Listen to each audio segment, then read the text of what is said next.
You're listening to 15 Minutes, where we feature community leaders sharing what the rest of us should know but likely don't. Hi, Shad Franzen here, one of the hosts of Share Your Voice, where we talk with top-notch law firms and lawyers about what it takes to grow a successful law practice. This episode is brought to you by Gladiator Law Marketing, delivering tailor-made services to help you accomplish your objectives and maximize your growth potential. To have a successful marketing campaign and make sure you're getting the best ROI, your firm needs to have a better website and better content. Gladiator Law Marketing uses artificial intelligence, machine learning, and decades of experience to outperform the competition. To learn more, go to gladiatorlawmarketing.com, where you can schedule a free marketing consultation. My guest today is Richard Roth, founder and partner at the Roth Law Firm. Richard is known for his extensive litigation experience, innovative thinking, and notable successes in representing a diverse range of clients. With a career marked by achievements on national and international levels, he has garnered recognition for his work with Fortune 100 corporations, small businesses, celebrities, artists, athletes, and sports organizations. He is a prominent figure in the media landscape, frequently providing expert commentary on legal matters in entertainment, sports, and securities sectors. His accolades include multiple awards for his litigation prowess and trial skills, positioning him as a top attorney in various rankings and publications. Richard, thanks so much for joining me today. How are you? Wow, what an introduction. Can you repeat that? That was great. I'm great. Thank you very much. I'm Thank still you for catching my having breath. me. I love the introduction. It's great to have you. I must be that guy next door or something. Just tell me, how and when did you know you wanted to become an attorney? So it's funny. I'm from a little town in upstate New York. Nowhere. I live in the big city now, New York, but New York City. But as a kid, I really didn't know I wanted to be an attorney. I wanted to run my own business. And as I was in law school, which was to me easier than college, it occurred to me that I can run my own business and it can be a law firm. And so I said to myself, let me try to perfect this trade, and this will be my business. So I've been running my own law firm for over 20 years now, and I would say I want to be a businessman instead of a lawyer, and that's one of the reasons why I think I've been met with some success, because I look at my law firm as a business, and by that I mean there's an inherent inconsistency in if you want to bill hours, but you want to resolve a case. Well, if you resolve a case, you can't bill hours. So what my goal is essentially to look at my caseload as inventory, as if it's a business. And the quicker I can turn my inventory over, if I'm selling mugs, the quicker I can sell my mugs, the quicker the next mugs come in. So I do look at it as a business, and I think that it came very early on in law school. So as kind of an entrepreneur, starting your own business, as you said, what would you say is maybe a key to success in terms of keeping a law firm thriving from a business standpoint? Yeah, there's so many things that I could comment on. I'll be quick because I know we have a short amount of time. But first and foremost is the quality of your product. If you go into a restaurant, no matter where you live, and you repeatedly get great food and great service, you go back. And it's the same thing with me. It's quality of my product. It's quality of my written product, quality of my oral product when I'm making arguments in front of judges, quality of my ability to resolve a matter. It's really that's the first and foremost thing, because that's essentially what you get judged on. And as a litigator, which I do, a commercial litigator, success is very important. If and when you win, and it does happen frequently for most lawyers, people come back. So I think that's the most important thing. And I think the second most important thing is communication. You have to communicate good, bad, and ugly to clients. If I'm a stockbroker and the stock goes down, you got to tell the client, listen, we had a bad day. If I'm a lawyer and we lost something, you got to tell the client it was a bad result. You gotta, quality of product and communication, I think, are two very important ingredients to a successful practice, whether it's law or otherwise. So you founded the Roth Law Firm in 2003. How did you kind of enter into the legal industry and work your way up to that point? So I worked at some big firms over the years, and knowing I run my own business, I had to essentially decide when to cut cord with the big firms. And on the one hand, you want to wait till you're experienced enough, 4, 5, 6, 7, 8 years out. On the other hand, you don't want to be too far out, because as you get older and you have a spouse and kids, your finances get, it's more difficult. So I tried to time it right when I was, I think, 6, 7 years out of law school. and it worked. And I ascribe to the theory, if you build it, it will come. And so from the movie with Kevin Costner, escapes me, Field of Dreams. And so I keep doing what I'm doing, and the business comes. So I would say that it happened 6, 7 years out of law school. I said to myself, I'm ready. I'm ready, and my finances are not that overwhelming. So you have worked, some very high profile cases across a variety of different kind of fields. What is maybe a significant case that has had a profound impact on your legal journey? I'm proud to say that there's so many cases that I've worked on that are high profile. One that I'm working on right now, I'm not sure if it impacts my attorney, but it's sort of fun, Hmm. is that I'm suing the CIA for my firm is suing the CIA for spying, no less. And in fact, a federal court recently denied the CIA's motion. We represent individuals who went to visit the Ecuadorian embassy in London for Julian Assange. And we represented Julian Assange. We represented some big mom and pops, but some big names in really all walks of life. So I don't know if there's one in particular. I am very internally competitive. So I do like winning. And I think when you win, whether it's winning a case, winning a motion, winning an oral argument, winning, it brings a good feeling. So it sort of self-perpetuates, continuing to want to do more. So there's no particular case, but when I win, I have a very good feeling of self, and I'm very happy for my clients. So I say to myself, "Wow, let's keep doing it." And that's sort of been my journey throughout. What do you think is a key to your ability to win? What kind of sets you apart, maybe from the the people, the competitors that you end up, Yeah, winning. I think yeah, it's very good. Another very good question. I think you have to know the trees, not the forest, but the trees. Meaning, you got to know what the pitfalls are in a case. You got to know what the obstacles are. You do, and you have to make a decision. If it's a case which looks like it's could go the wrong way, try to get out of it. Try to settle it for the client. Just move on. If it's a case where you have very strong facts or very strong law, then you know. If it's law, then you make motions. If it's facts, you take discovery, and you sort of a litigation is almost like, not to diminish it, but it's almost like a game of chess where you have to know what piece to move at what time. And I think that that's essentially that's the first thing that makes me different, because I really analyze it and look and see what to do. And I think the second is you have to be a very good storyteller. You have to essentially, whether you're telling the story to the judge, whether you're telling it to a jury, whether you're telling it to your client, whether you're telling it to your adversary, a mediator, an arbitrator, you have to be able to really express the strengths of your matter at all times. And I think being a good storyteller goes hand in hand with knowing your facts. If I know I have some really unbelievable facts in my side, I'm going to bring them out. And so it's really understanding your case. And I think the last thing is understanding the law. Each People come to me all the time with different types of cases, and I sort of have to put it in different buckets. Is this a contract case? Is this a tort case? Is there a statute involved? So if you know those three, and you learn it essentially through going down the journey, then that makes you a better equipped to do what you do. How important is kind of, I guess, for lack of a better word, personality? Like, how do you kind of relate to members of the jury, things like that? So, it's funny.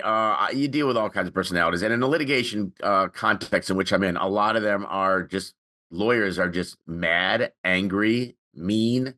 They just are not fair.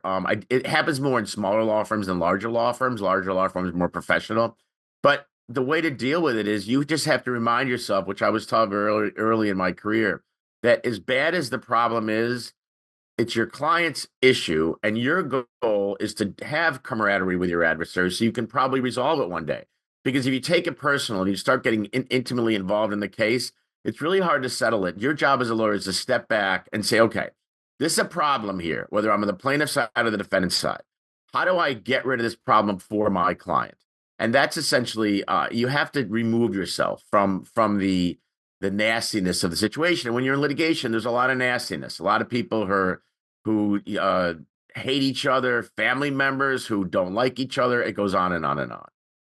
Do you take a different approach or a different strategy when it comes to high stakes litigations or complex cases? I do. I do. Because when you have a case that's a bet the company case, which I've had, your goal is listen, every litigation has risk. Whenever someone says to me, what are my chances of winning? I say 0 to 20 and 80 to 100% go to God. Who knows? I mean, there's a huge percentage that we don't know. So if you're the 20 to 80%, meaning you could win or lose, and it's a bet your company case, then I try my best to resolve it somehow amicably.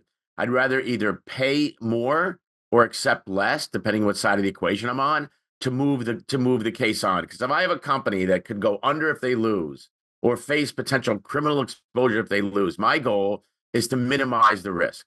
So if I can settle a matter for 30%, 50%, 70%, and continue the company continue the prospering of the company, then that's what I try to do. So yeah, if it's a bet your company case, it's really if you go in, you better win. Many times clients say to me, I'm going to destroy them. And my answer is, listen, you better win. Because if you don't win, you're going to be left with ashes. And that's essentially the world I live in.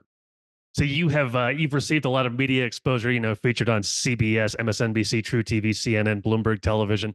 You were on Celebrity Damage Control, featuring Yeah. Mike Tyson, Wesley Snipes, Mickey Rourke, Ray Lewis, Vanessa Williams, many others. What role does that kind of media engagement play? How has that affected your career? Wow, you did great research. I did that. That was actually a really fun series, Media Damage Control. What it does is the following. The reason why people ask me all the time, why do I do it? Number one, it's great for my ego. It's a lot of fun. The trip to the damage control was actually up in Montreal, and I flew up there several times. But number two is it doesn't get. No one calls me directly from being on CBS, CNN, or Fox News and say, "Hey, I want to hire you." But it does make you stand out. So if someone is given the name of three lawyers and they Google those three lawyers, they find my website and they go to my in the news page, they will see that I'm constantly in the news. And there's this thought that if you're in the news, you know what you're doing. I'm not sure if I necessarily agree, especially with regards to today's news. But because I'm in the news a lot, not only can people see that that I'm out there, but they can watch me. They can watch my videos on all the news clips, the hundreds and hundreds of news clips I've done. So they get a much more intimate knowledge of who I am and how I work than another website. So I think the collateral effect of me being on this news is that it puts me out there more and more. And people will not necessarily say, I saw him on CNN, I want to hire him, but they'll go to my website and compare me to other people and hopefully say, wow, this is the person I want. And that's sort of the way it's worked, and it's worked well. Has the legal landscape changed over the course of your, multi-decade career, and what significant changes have you observed? Yeah, it's funny. On the one hand, it's changed a lot. On the other hand, it hasn't changed at all. On the not changing at all, we still have our brick and mortar. Case comes in, you got to do your research, you got to write your letter or respond to a complaint or do whatever you have to do. That has sort of been the same. The big change, which is now evolving, is AI.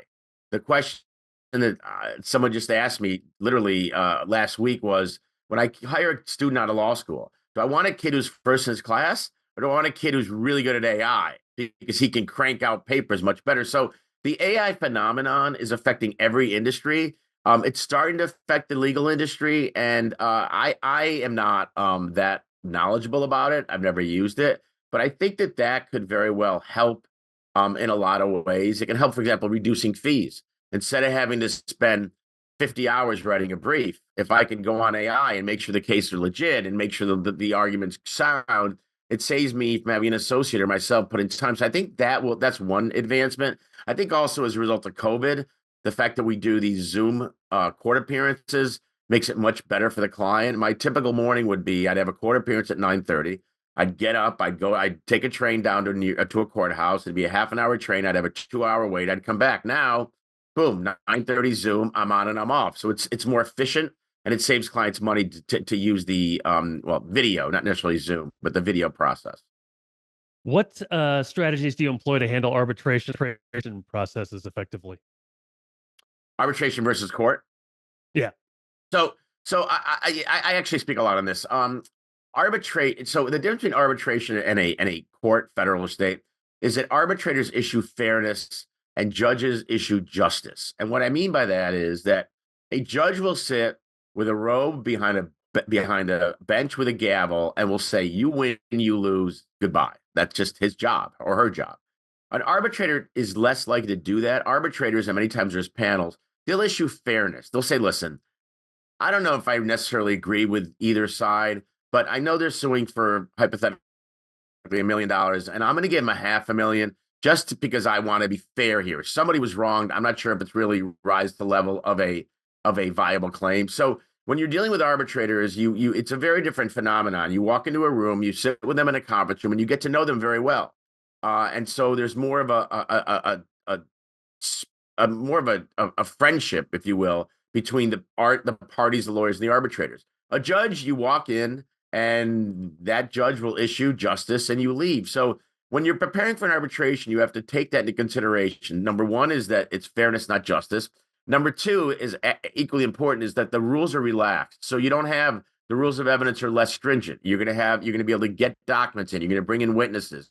So it's really a different animal, easier in many ways, and more of a concern because you don't have the discovery you have in a court. So there's a lot of more surprise in arbitration than there is at a court proceeding. We're getting short on time here, so I have one more question for you. But first, let me know how people can find out more about your law firm, Richard Roth Law Firm. Yeah, so I am at rich@rrothlaw.com. That's a RROTHLAW. I'm at 295 Madison Avenue, middle of Manhattan. We try cases all across the country. I've literally tried cases from Anchorage, Alaska to Miami, Florida. Right now, I'm in Utah, Florida, Ohio, California, New York. You don't necessarily have to be in New York. I would give you my Twitter handle. I have it. I'd give you my Instagram. I don't know it, but you could find me. I think it's R Roth Law is my Twitter handle. But I think the best way to get a hold of me is through an email or a phone call. You can Google me. There are several Roth Law Firms. We are the Roth Law Firm in Manhattan. We do securities litigation, entertainment sports. We do any kind of business disputes. We do employment litigation. It's really dispute related. And the last thing I can say to anyone listening is that enjoy the journey. It's not just about the destination. Getting to where I am was as fun as probably more fun than where I am. So the 20, 30, 40-year-old kids out there, they're not kids, but 40-year-olds, enjoy the journey just because it's fascinating. Yeah, that was actually going to be my final question for you. You know, what would you tell somebody who wants to become an attorney, maybe to get to your level? What could you tell them that they wouldn't learn in law school that they could only learn from somebody who has the experience that you have? So I would say a few things. One is definitely enjoy the journey, as I just said. Two is be a sponge. I always have at least 3 interns from law school. I have 3 in this term, every term. And I always tell them, come into my office, listen, watch, learn, be a sponge. You want to learn how to improve your skills. B, you want to learn what you like. I mean, people may be interns for me and may say, you know what, I don't want to be a commercial litigator. I want to be in healthcare. I want to be in matrimonial. So be a sponge, really soak everything in. And then finally figure out what you're good at. If litigation is a tough, stressful environment, a lot of lawyers don't want it. On the other hand, I'm not a good transactional lawyer. So I know that I'm good at what I do and stay in your lane. So those are probably my 3 best pieces of advice, but really learn, but just watch, learn, and explore. That really will make you better enjoy your journey. Very nice. Hey, Richard, it's been great to talk to you. Thank you so much for your time and all of your insights today. Really appreciate it. Chad, thank you so much for having me. So long, everybody. Thanks for listening to 15 Minutes. Be sure to subscribe, and we'll see you next time.